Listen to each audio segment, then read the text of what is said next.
दोस्तों, आज मेरे पास एक प्रश्न आया कि अपने घर में यदि कुछ अतिथि वैसे लोग आ जाएं जिनके बारे में कुछ नहीं जानते हैं तो क्या उनको शरण देना चाहिए या नहीं।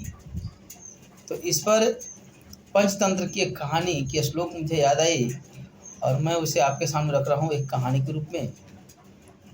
उसमें उस श्लोक के में बहुत सारी बातें सारगर्भित है।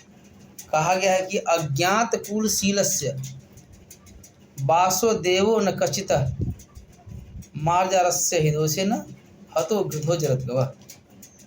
अर्थात अज्ञात कुलशील वाले व्यक्ति को, अज्ञात कुलशीलस्य वासो देवो न कचितः, कहीं भी अपने यहाँ स्थान में उनको रहने का इजाज़त नहीं देना चाहिए।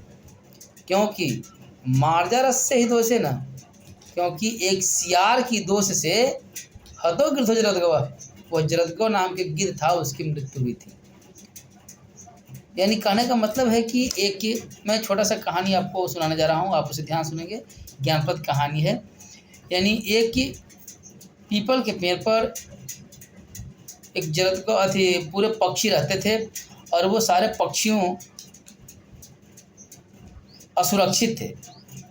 और इधर जरद्गव गिद्ध बेचारे सोचे कि अब हम बूढ़ा हो चुके हैं, हमारी शरीर जीर्ण हो चुकी है और वो जीर्ण अवस्था में अब हमसे तो भोजन मुहैया नहीं हो पाएगी, भोजन हम अब अपने से तो पकड़ नहीं सकते हैं, तो ऐसा कोई उपाय ढूंढते हैं जिसके माध्यम से हमें भोजन की प्राप्ति हो जाएगी। इन्होंने ऐसा सोच विचार करके और पीपल के पेड़ पर पहुंचा। जैसे ही पीपल के पेड़ पर पहुंचा तो सारे बच्चे काँव काँव करना शुरू कर दिए।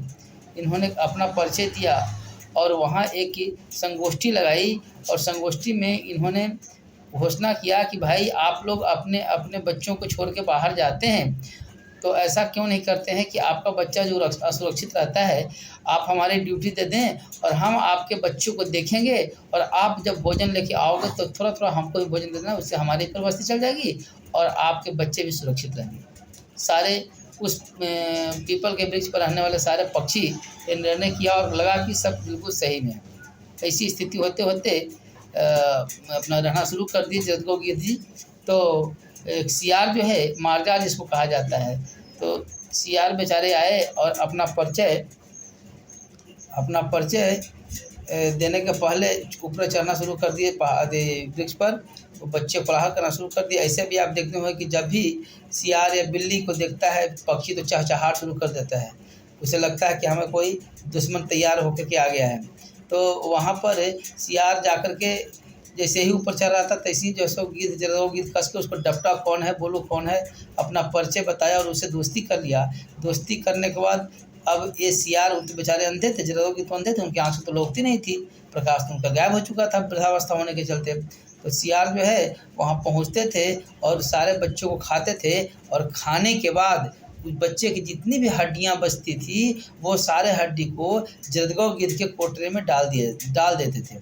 इसलिए यह है एक दिन गलत साबित हो जाएगा और ये यहाँ से भाग जाएगा और जब यह जरद्गव गिद्ध यहाँ से भाग जाएगा पहरा बंद हो जाएगी और बंद होने के बाद हमारा बल्ले बल्ले हो जाएगा, यानी हम जब भी आएंगे तो बच्चे को खा के चले जाएंगे। इस तरह से स्थिति इसकी थी।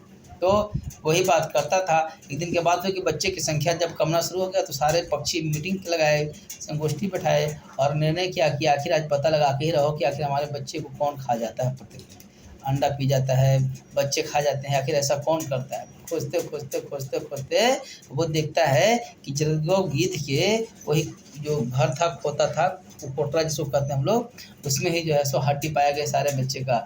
लोग कहा कि वो यही जो है सो हमारे बच्चों को है ना खाता है। इसलिए उनको जो है लोग अपने चंगुल से बीक से मार के जो है सो उसको क्या हत्या कर दे, उसको मैंने जान से उसको मार दिए।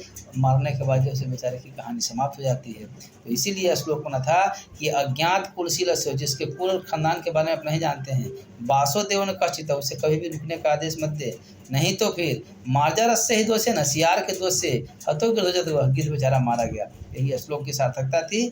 इसलिए अज्ञात कुलशील वाले व्यक्ति पर जांच पड़ताल करके ही अपने पास रहने की अनुमति दें। धन्यवाद दोस्तों। अच्छा लगा होगा तो आप लाइक और शेयर अवश्य करेंगे। है ना। कारण कि लाइक शेयर सब्सक्राइब जब करेंगे तो अच्छे मेरा जो निकलते रहते हैं क्वेश्चन जवाब, कहानी, चुटकुले, तो ये सब आपके पास तक पहुँचेंगे। और मेरा जितने भी कुछ निकलता है वो ज्ञानप्रद निकलता है ना।